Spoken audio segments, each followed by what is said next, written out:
Bom dia pessoal, boa noite. Hoje para a nossa terceira aula de Ciências de Polímeros. Eu, professor Alex, estou dando aula junto com a professora Mary sobre essa matéria. Nossa terceira aula vamos falar um pouquinho sobre fontes de matérias-primas. A utilização comercial de um novo produto depende das suas propriedades e dos princípios do seu custo. Depende do material, vai ser incluído muito mais coisas, vai ser para que a gente possa ter melhor resistência mecânica, resistência química, resistência física. Bom, tudo isso interfere. Então, para que a gente possa entender um pouquinho sobre os polímeros, temos que entender um pouquinho da onde que vem essa matéria-prima e como ela é composta. O custo de um polímero resulta basicamente num processo de polimerização e disponibilidade dos monômeros. Assim, o principal fornecedores de matéria-prima para a produção de monômeros e depois polímeros pode ser dividido em três grupos. Então, a gente vai estudar um pouquinho como são divididos os fornecedores de polímeros. Primeiro, produtos naturais. E o que vem ser produtos naturais? O próprio nome diz, da natureza, que são fornecidos pela natureza. Então, esses produtos é o primeiro a fornecer ao homem materiais-primas encontradas na natureza, macromoléculas que, com algumas modificações, se prestam à produção de polímeros comerciais. Através disso, de algumas modificações, ele pode se transformar em um polímero industrial para nós, que pode no futuro virar diversos produtos do nosso cotidiano. E aqui a gente entende um pouquinho sobre matérias-primas fornecidas pelo polímero. Por exemplo, petróleo. O petróleo, a sua transformação vai fornecer polímero para nós.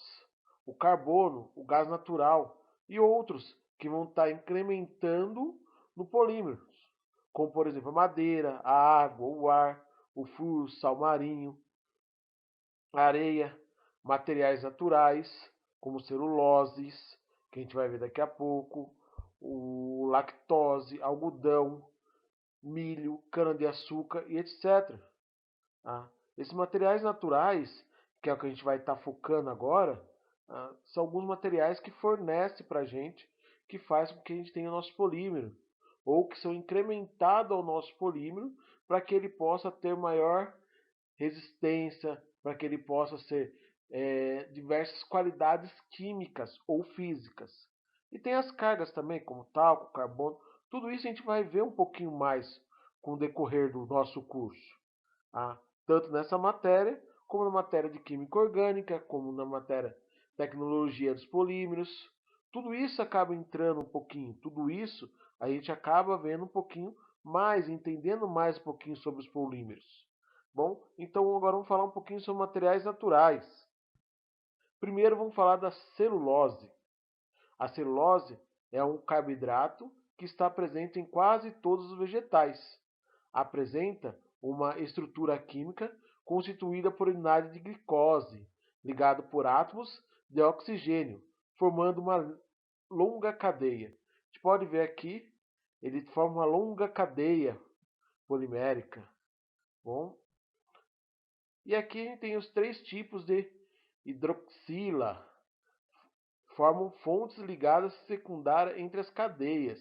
Está aqui entendendo um pouquinho mais sobre a parte química da celulose, tá bom? E para que serve?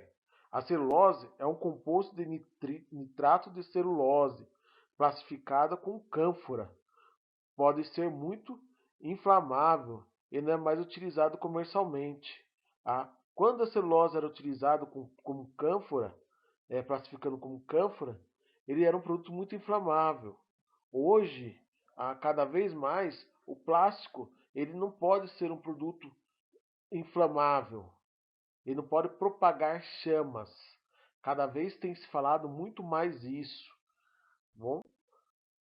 E aí o que acontece? As fibras de celulose vêm sendo estudadas como um potencial material para a substituição das fibras convencionais.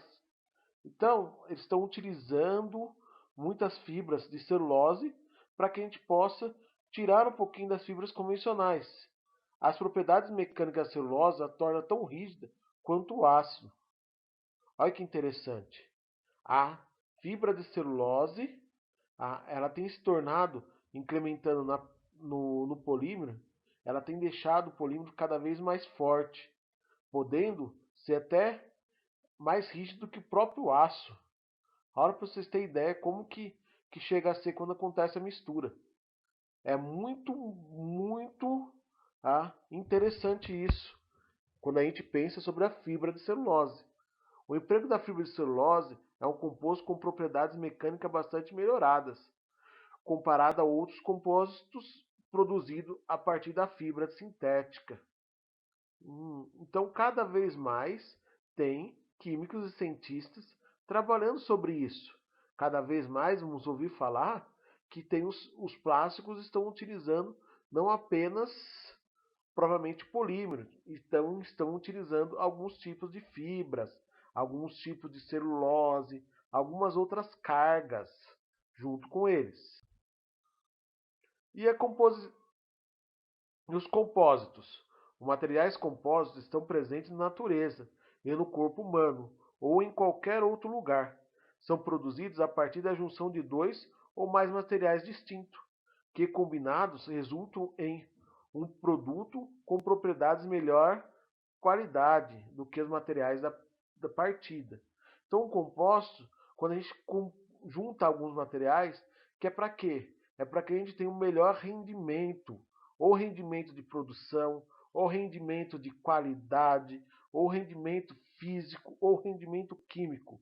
A ciência inova criando compósitos sob medidas para atender às demandas de fabricação de determinados produtos, que substituem a matéria convencionais. Então, eles estão misturando para quê?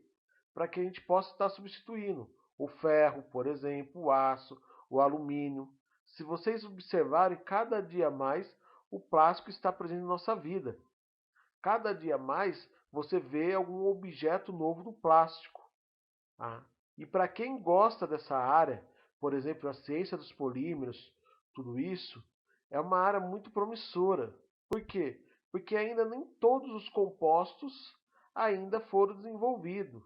Cada dia mais tem compostos sendo desenvolvidos. Cada dia mais tem substância sendo desenvolvida. Professor, mas isso que interfere? Isso vai nos ajudar a que a gente possa ter uma melhor fluidez do nosso material, melhor resistência, melhor análise química e física.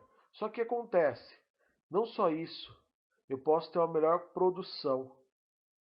Por exemplo, se eu gastava um dia para produzir um carro com aço, produzindo todas as peças, com o plástico, através da injeção, da extrusão, qualquer um dos outros processos, pode ser que eu gaste meio dia.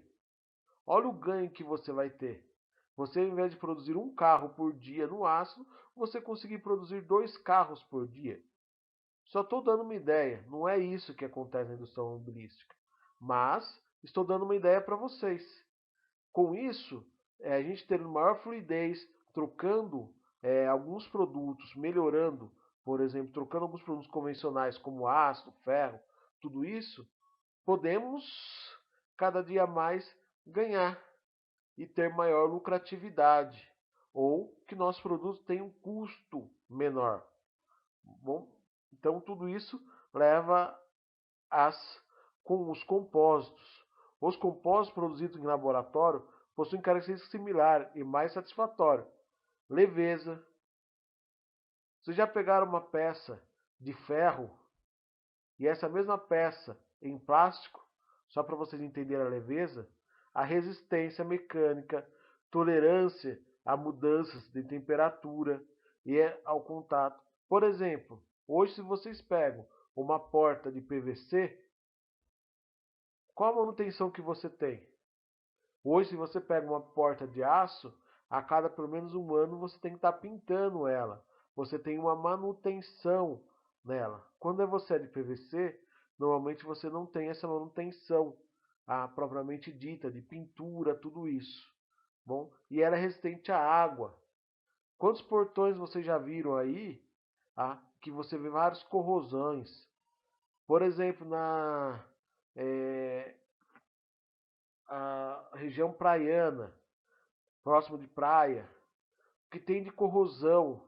Isso cada vez prejudica mais, então cada vez tem entrado muito mais o plástico na construção civil.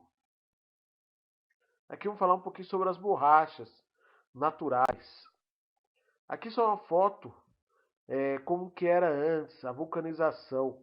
Pode ver que é bem antigo essa foto, mas é bem interessante para a gente entender como que era a vulcanização da borracha. E aqui tem uma historinha. A borracha natural é encontrada no látex da seringa.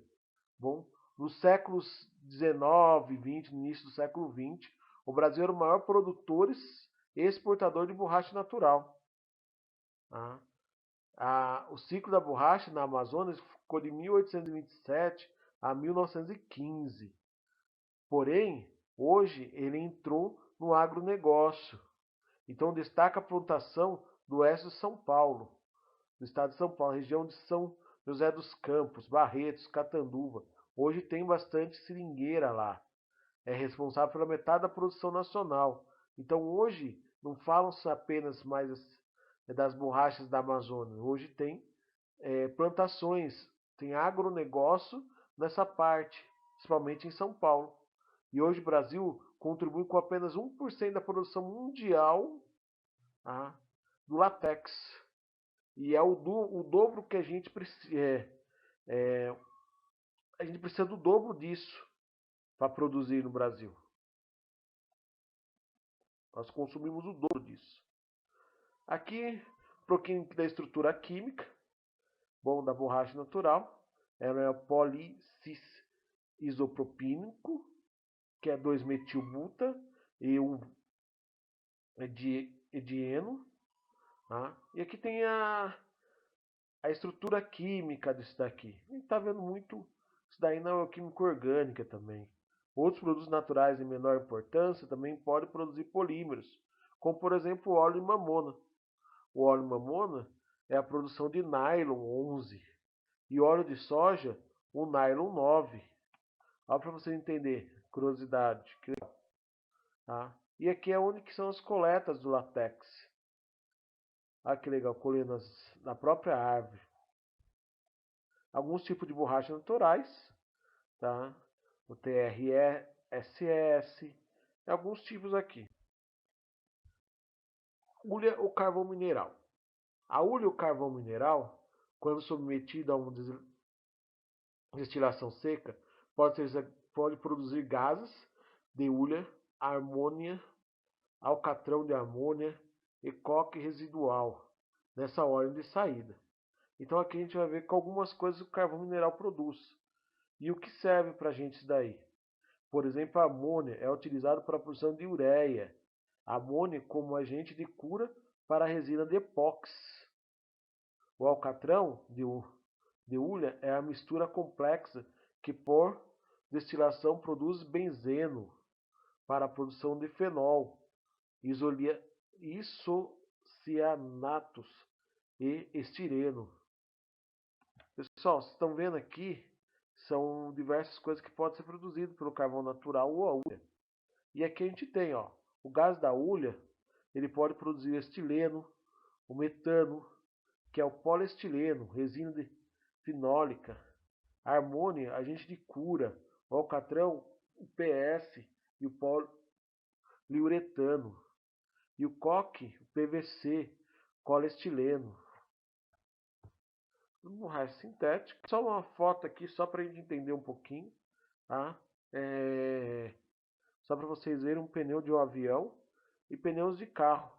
Pneu utilizado na aviação e pneu utilizado na indústria automobilística. Aqui o petróleo. A gente vai entender um pouquinho do tipo dos petróleos naturais.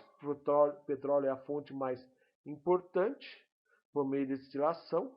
E eles são fragmentados de óleo cru, que pode ser o GLP, o nafta, gasolina, querosene, óleo diesel, graxa, óleo lubrificante, enfim, o piche. Bom, Esse após um crack térmico apropriado, ele chega até aproximadamente 800 graus Celsius. Vocês entenderem como que é a temperatura dele. E aqui a gente tem aqui, ó, por exemplo, o óleo cru, ele se desmembra em GLP, o nafta, a gasolina, o querosene, o óleo diesel e o asfalto. Do nafta, a gente tem o etano, o etileno, o propano, o polipropileno, o butadieno e o isobutileno. Bom, são alguns compostos que são tirados do nafta, que é o que a gente vai utilizar. E aqui a gente tem, que é o chamado famoso craqueamento. Então, quem vai craquear a parte da fração do nafta. Então, vocês observam que cada temperatura você consegue tirar um dos seus produtos, se vocês olharem aqui. Tá? E aqui a gente tem o fluxograma, que sai o quê? A fração do nafta vai para a indústria petroquímica, processo petroquímico, exemplo, ele vai tirando etileno, que depois se forma o polietileno. E aqui a gente tem a foto, um pouquinho do craqueamento. Olha lá, o querosene, o gás, o nafta, cada um que é separado, cada um que é dividido. E aqui a gente tem que 100% é petróleo, 70% vai para o diesel e óleo para aquecimento, 20% só disso daí vai para o nafta, e os outros vão para outras coisas. Do nafta, esses 20% vai para 13% vai para gasificação. Apenas 7% vai para matéria-prima da indústria. Então, 7% do nafta só vai para a indústria. Bom, e 4% apenas vai para o plástico. Então, dos 100% que tem ali do petróleo, apenas 4% vai para a indústria plástica, vai para o plástico final. E aqui a gente tem mais ou menos um pouquinho como que é desmembrado. O nafta é um produto incolor extraído do petróleo. É a matéria-prima para a produção do plástico. Então aqui a gente tem mais ou menos como que é dividido aqui, ó. O nafta, 12% dele é 1% é hidrogênio, 1% é metano, 31% é etileno, 8% é etano, 24% é o propileno, tá bom? Aí a gente vê aqui que é o propileno que vai polipropileno, o etileno que vai polietileno. Então a gente consegue ver aqui a separação mais ou menos como que é o cracamento do petróleo. Quando se fala em petróleo, não vai interferir apenas na gasolina que você usa no carro. Tá? Ele interfere muito na nossa produção do plástico. Então, quando vocês veem que o petróleo está em alta, isso também oscila no nosso preço da matéria-prima. Então, pense nisso. Quando o nosso mercado está oscilando e nosso petróleo está alto, tá? Muitas vezes vai interferir no nosso preço final da matéria-prima. E nosso preço da matéria-prima estando caro, consequentemente, nosso produto sairá mais caro. Bom, só para vocês terem ideia, são necessárias 30 toneladas de petróleo para a produção de 1 tonelada de PP ou PE. Bom, tá? A partir desses três princípios moleculares, praticamente todos os petroquímicos do polímero são desenvolvidos. A seguir, lista exemplos de rotas simples para a produção de alguns dos principais polímeros comerciais. Do etileno vem o PVC, o PS, o PE. Do próprio propileno vem o PMMA, o PU, o PP. O butadieno vem o PB, o PA66. Então aqui tem uma mostrando mais ou menos de onde vem. Então a gente começa a entender um pouquinho a cadeia genealógica do material que a gente utiliza. O material, nosso plástico, ele não vem em granuladinho assim, que você chega na natureza e vai e pega ele. Não é que nem a pedra, que você vai lá e você quebra ela e ela vem desse jeito para você. Agora o polímero não. O polímero ele tem todo esse processo. Tem alguns tipos de borracha sintética, que está falando. E só um exemplo, tá? O poliestireno ou polimetacrilato de metila, poliestireno é uma resina do grupo de termoplástico, que tem uma característica principal e flexível sob a ação do calor. Não é biodegradável e demora cerca de 100 anos para se decompor na natureza. O material é produzido a partir da fibra de vidro ou de carbono. O matéria-prima para a fabricação de diversos produtos, embalagem, copos descartáveis, eletrodomésticos, aparelhos eletrônicos e brinquedos, componentes e peças da indústria navais, automobilística e construção civil. O polimetacrilato de metila é um tipo de acrílico e transparente, rígido e de fácil polimento. Substitui materiais como vidro, madeira, metais leves. Por que eu coloquei isso daqui? Só para a gente começar a entender um pouquinho dos produtos e para que serve. Bom, e aqui a gente vê que, por exemplo, o poliestileno ele demora 100 anos para sua decomposição natural. Então, o plástico, a parte de reciclagem do plástico é muito importante para nós. Bom, fim nossa matéria, aula 3, ela é esta aí. E agora a gente tem uma lista de exercício. Descreva o que você entende sobre craqueamento. A gente falou um pouquinho sobre craqueamento, bem superficial, bom, que é a parte de distribuição do petróleo. Bom, a gente quer que você explique um pouquinho e descreva pelo menos 3 tipos de borracha sintética. A gente falou 4 tipos ali, mas vocês podem, falamos 5, acho que foi. Vocês podem ver outros também na internet, se vocês quiserem. Descreva pelo menos 3 tipos de borracha natural. Lá a gente falou 4. Ver se vocês podem pesquisar e também ver. E pesquise e descreva onde é usado a celulose na indústria plástica. É interessante, dei uma pincelada nisso, mas é interessante que vocês pesquisem também na internet, que vocês vejam, tá? E aonde que é utilizado na indústria plástica a celulose.